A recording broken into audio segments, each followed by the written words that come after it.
आज मैं आप लोगों को एक ऐसी जगह लेकर जाने वाला हूँ जो कि भारत की सबसे बड़ी प्राकृतिक गुफा है। जहाँ जाने पर आपको लगेगा मानो आप धरती के किसी अलग दुनिया पर पहुँच गए हो। जहाँ दूर दूर तक सिर्फ चिड़ियों की आवाज़ और घना जंगल और आसपास सुंदर झरनों की आवाज़ सुनाई देती है। साथ ही इस गुफा से लगभग 3 किलोमीटर दूर एक और खूबसूरत वाटरफॉल भी लेकर आपको जाने वाला हूँ। बाकी ना आप यहाँ पर अपने पर्सनल व्हीकल से आ सकते हैं और ट्रेन से कैसे आ सकते हैं वो भी मैं आप लोगों को बताने वाला हूँ, तो पूरे ब्लॉग में बने रहिएगा। और रास्ता देख लीजिए, बहुत ही ज़्यादा प्राकृतिक नज़ारा है, चारों तरफ पूरा हरा भरा नज़ारा। तो अभी मैं पहुँच चुका हूँ कचारगढ़ के एंट्री पॉइंट के पास और यहाँ पर आपको पार्किंग चार्ज कटाना पड़ता है। पहले यहाँ पर 20 रुपये लिया जाता था, लेकिन अब 50 रुपये लिया जा रहा है। ये देख लीजिए, यहाँ पर सबसे पहले जब आप आएंगे ना तो आपको पार्किंग शुल्क कटवाना पड़ेगा। कितना से कितना रहता है भैया टाइमिंग? 9 से 4:30। 9 से 4:30, मतलब जो भी ऊपर जाता है 4:30 बजे तक रिटर्न आना पड़ता है। अच्छा, और पार्किंग शुल्क वगैरह कितना है? ये 1 तारीख से बढ़ा है। अच्छा, टू व्हीलर का कितना है?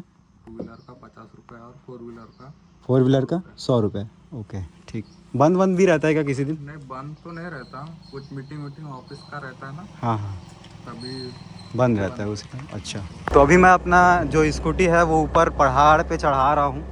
और वैसे जब मैं पिछले टाइम आया था ना तो उधर एक सीढ़ी बना हुआ है, सीढ़ी वाले रास्ते से गया हुआ था। बाकी आप देख सकते हैं कुछ इस तरह से रास्ता बना हुआ है जहाँ से आप अपने गाड़ी या बाइक या स्कूटी को ऊपर तक ले जा सकते हैं। देख लो, फोर व्हीलर में भी आते हैं तो ऊपर तक आप ले जा सकते हैं। और रास्तों की बात करूँ तो पूरा प्राकृतिक नज़ारों से भरपूर है। चारों तरफ हसीन वादियाँ और हसीन वादियों के बीच कचारगढ़ का खूबसूरत गुफा बसा हुआ है। बाकी आप नीचे एंट्री पॉइंट से जैसे आप ऊपर आएंगे ना तो आपको यहाँ पर पार्किंग एरिया दिखाई देगा, जहाँ पर आप अपना गाड़ी पार्क करेंगे।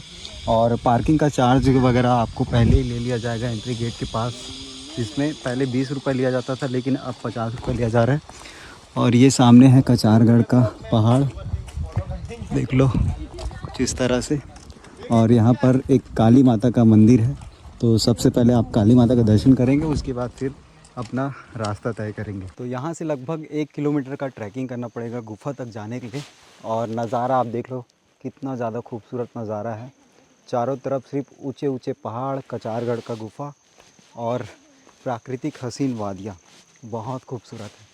बाकी ये सामने देख लो, ये जो आपको बड़ा सा पहाड़ दिखाई दे रहा है ना, ये है कचारगढ़ का पहाड़। और ये जो आपको सामने गुफा दिखाई दे रहा है, ये है कचारगढ़ का गुफा। यहाँ ऊपर तक हमको जाना है अभी। यहाँ पर जब आप आएंगे ना तो आपको ऊंचे ऊंचे पहाड़ तो दिखाई देंगे, उसके साथ साथ प्राकृतिक नज़ारे भी दिखाई देंगे। जैसे कि ये देखो, प्राकृतिक नज़ारा, बड़ा सा चट्टान है, पहाड़, और वहाँ से एक वाटरफॉल बहते हुए आ रहा है। और पानी का आवाज़ आप सुनिए, कितना प्राकृतिक नज़ारा है। चारों तरफ सिर्फ हसीन वादियाँ और पहाड़ों से घिरा हुआ कचारगढ़ का गुफा।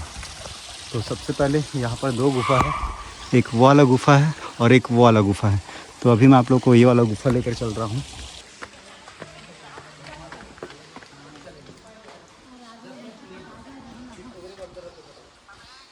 तो जब आप नीचे से ट्रैकिंग करके पहले गुफा में आएंगे ना तो आपको कुछ इस तरह से नज़ारा दिखाई देगा। इस तरह से देख लो, ये गुफा का नज़ारा, और बहुत ही ज़्यादा प्राकृतिक गुफा है। इस प्राकृतिक गुफा में यहाँ पर महादेव जी का वास है, कुछ इस तरह से देख लो। और भाई यहाँ से जो नज़ारा मैं आप लोगों को दिखाने वाला हूँ ना, वो नज़ारा बहुत ज़्यादा खूबसूरत है। ये देखो नज़ारा, देखो।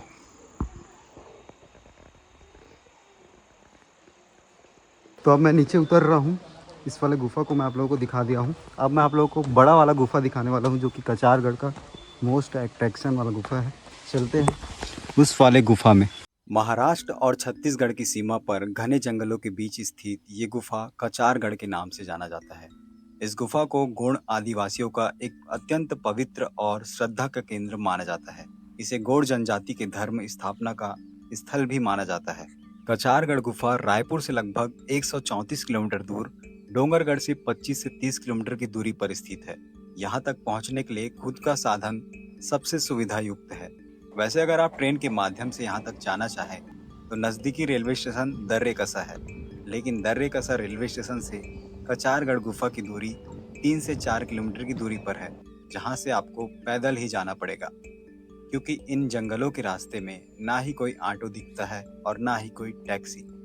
तो भाई नज़ारा आप देखिए कितना ज़्यादा खूबसूरत है। प्राकृतिक वाटरफॉल यहाँ पर देखने को मिल रहा है। उधर से पूरा बहते हुए आ रहा है वाटरफॉल। और पानी आप देखिए, पानी कितना ज़्यादा क्लीन है। देखो कितना क्लीन वाटर है।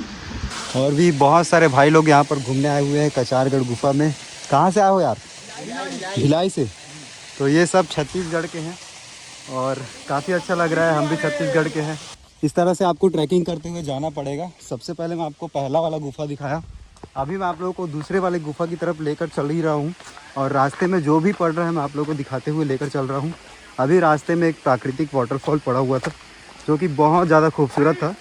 अभी मेरे पास टाइम बहुत कम है क्योंकि शाम के 4 बज चुके हैं और जस्ट थोड़ी देर बाद 4:30 हो जाएगा। फिर यहाँ से सूर्यास्त के बाद यहाँ से निकलना पड़ता है। ये देखो पहाड़, नज़ारों को देखते हुए हम पहुँच चुके हैं गुफा के पास। और जब आप ट्रैकिंग करके आते रहेंगे ना तो आपको थकान महसूस होगा क्योंकि जो रास्ता है वो बहुत ज़्यादा पथरीला है, चढ़ाव है, इसलिए आपको थकान महसूस होगा। और ये नज़ारा भाई, जब आप थक जाएंगे और इस खूबसूरत नज़ारे को देखेंगे तो आपका सारा थकान दूर हो जाएगा। ये देख लो कितना ज़्यादा प्राकृतिक गुफा है। बाकी आप गुफा का प्राकृतिक नज़ारा देखो कितना ज़्यादा खूबसूरत है और कई हज़ारों साल ये पुराना गुफा।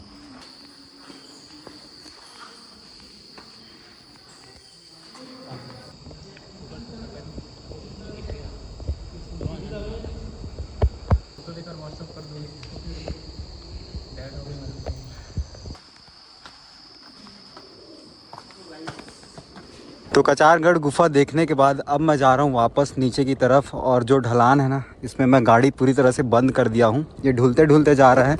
अभी मैं जा रहा हूँ हाजरा फॉल की तरफ। तो अभी मैं हाजरा फॉल्स के पास पहुँच चुका हूँ। और जो यहाँ का टाइमिंग है ना, सुबह 10 बजे से लेकर शाम को 4 बजे तक का रहता है। और अभी के टाइम हो रहे हैं शाम के 5:30। मैं पहुँचा हूँ, थोड़ा सा लेट हो गया। फ़िलहाल अभी ये बंद हो चुका है, लेकिन मैं बात किया हूँ तो शायद अंदर जाने दे देंगे। बाकी देख लो कुछ इस तरह से है यहाँ का एंट्री गेट। और जैसे आप आएंगे ना, यहाँ पर आपको कुछ चार्ज देना पड़ता है गाड़ी का, उसके बाद फिर एंट्री मिलेगा। तो ये देखो लिखा है हाजरा फॉल्स और टाइमिंग वगैरह आप देख लो।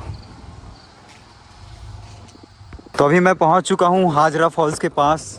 यहाँ पर जो एंट्री पॉइंट में थे उनसे परमिशन लेके आया हूँ। वैसे यहाँ पर 4 बजे के बाद एंट्री अलाउड नहीं रहता। आप सामने देखिए हाजरा फॉल्स का खूबसूरत नज़ारा, बहुत ही ज़्यादा खूबसूरत। और जब बारिश में आप आएंगे ना तो यहाँ का दृश्य बहुत ही ज़्यादा विहंगम हो जाता है।